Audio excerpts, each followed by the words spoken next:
Hey everybody, how's it going? Steve here, and man, we have huge news. It is 8 a.m. here in the US as I'm recording this, and Sony have just announced that tomorrow they will be revealing the PS5 Pro. Now, they haven't come out and said that specifically, but where there's smoke, there's fire, and dots have been connecting left and right for the last couple of weeks or so, and it all started with a leaker posting an artist rendition of what they believed the PS5 Pro would look like. This came from a supposed shot at the packaging. They said that they had access to the retail box of the PS5 Pro and that they were basically drawing it based on what they had seen on the front of that box. Now, following that up, Sony announced the 30th anniversary celebration for the PlayStation brand, and hidden within the image that they used to promote that, there was yet another depiction of what we believe to be the PS5 Pro. This was another drawing that matched up very closely with what the leaker themselves had posted. And today we have the announcement directly from Sony of a 9-minute PS5 technical presentation by Mark Cerny. So what does that mean? If you don't follow the history of the PlayStation 5 specifically, Mark Cerny is the lead architect on the system. He designed the hardware. So it doesn't make a whole lot of sense that the lead architect of the PS5 would come out to show us a technical showcase of anything but a new piece of hardware. So this is soft confirmation that we're going to see the PS5 Pro tomorrow. You couple that with the fact that multiple sources throughout the industry have heard that developers needed to have PS5 Pro versions of games ready by September. Obviously, we're in September. So I don't think that we're going to be waiting too long from the reveal of the PlayStation 5 Pro to its actual release, because this is something where developers have already known of the existence of this for quite some time. Information about codename Trinity, widely believed to be the internal codename for the PS5 Pro, has been circulating within the industry for well over a year now. Information has been out there and people have slowly been leaking it, but it's coming time. This is where we're going to get concrete information about the actual hardware.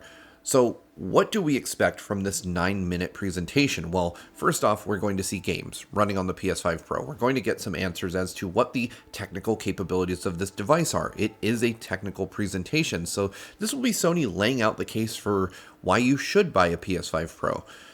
Do I think it's going to do 8K? Probably not. Do I think it'll be capable? Yes, but I don't think that's going to be the focus. I think what we're going to see is that they're going to prioritize higher frame rates, more consistent frame rates in games at 4K, less upscaling being used to get to 4K, and we're going to see that the games that we know and love on PS5 just run and look better, more consistent and better. One game that comes to mind in particular is Final Fantasy VII Rebirth, which in my view has some visual struggles on the current PS5 and could be helped out by such an upgrade. But I'm sure we'll see updates mostly to Sony first-party games, and I couldn't really tell you what to expect there. Better graphics, maybe faster loading, which would be crazy on the PS5. But I'm excited to see this. I actually can think of a handful of games, although all of them are third-party, that would benefit from a pro-level upgrade. Things that would look better if you could consistently hit 4K 60 FPS. My thought is that, as I mentioned in my Astrobot review, most PS5 games, not just first party, but most PS5 games have a quality or performance mode toggle. Maybe PS5 Pro is just what you need to get to performance mode frame rates at quality mode visual settings. I would love it if we started seeing 60 FPS not being an option that's locked away behind lower visual settings. You can even go as far back as Cyberpunk 2077, a PS5 kind of launch title, and see that, you have to make several trade-offs in order to get to the best possible visual presentation. A PS5 Pro could potentially get you on par with PC-level graphics, though we'll have to see.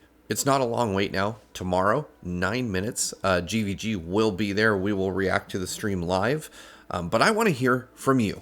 Let me know what you think Sony is going to do with the PS5 Pro. What do you think their goal is here? And most importantly, well, maybe depending on where you sit. But to me, most importantly, what is this thing going to retail for? We just saw the DualSense come up in price by $5 here in the US. The PS5, the base unit, has gone up in price in other countries. I believe there was just a price hike in Japan for the base PS5, which leads me to believe that the PS5 will not get a price drop with the announcement of the PS5 Pro. Instead, it will sit at a higher price range than the existing PS5. So, do you think that's going to be the case? That's kind of where my prediction is. But again, 9 minutes, though it sounds short, can house a lot of information. I'm excited to see what the next generation of PlayStation looks like, or at least this mid-gen refresh. But yeah, throw it down in the comments. Big news day. I just woke up, but I'm excited to hear about this.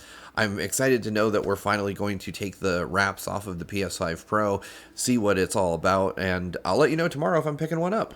But thank you all so much for watching. That's going to do it for this quick news update. Subscribe to GVG to learn everything about the PS5 Pro as we learn more, and make sure to join us for our live stream tomorrow. Until then, I'll see you guys next time.